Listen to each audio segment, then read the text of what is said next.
Majina ni Dickson Manyara Mwangi. Mimi nimekuwa kiongozi wa ODM miaka mingi katika kaunti ya Nyandarua.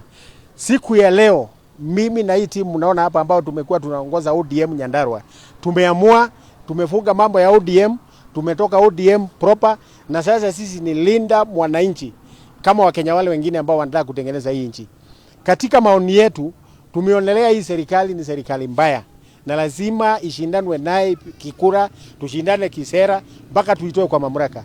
Na sisi tuko tayari kupitia kwa party leader ambaye ni James Angere Orengo na wa presidential candidate ambaye ni Edwin Watenya Sifuna ambaye amekubalika Kenya mzima, na sisi tuko nyuma yake.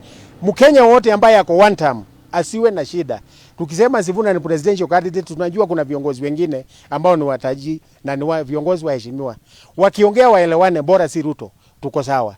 Wakisema tunaenda kivyetu na wengine kivyao, bado sisi ni linda mwananchi, na linda mwananchi tuko tayari na tuko na kura ya kutosha kutoa Ruto, lakini tunataka kushirikiana na wale wengine kwa sababu tunataka nchi moja mzuri na nchi iko na amani na nchi ambayo mambo inaendeshwa kulingana na sheria.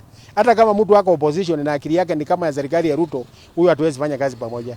Lakini kiongozi yote ambaye anataka tutengeneze nchi, jambo la kwanza tupigane na corruption, jambo la pili tupigane na hii mambo ya guns. Na hiyo lazima ishe. Na tunaomba Mheshimiwa Ruto na Inspector General Kanja wajue ndi wako kwa ofisi.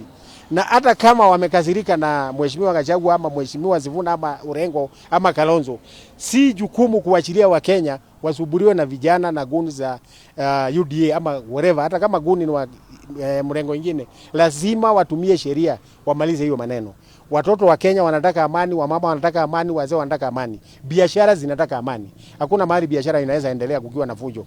Na tunataka mambo iwe na nia njema, hata kama kuna mambo ingine kidogo kidogo, hiyo tutarekebisha.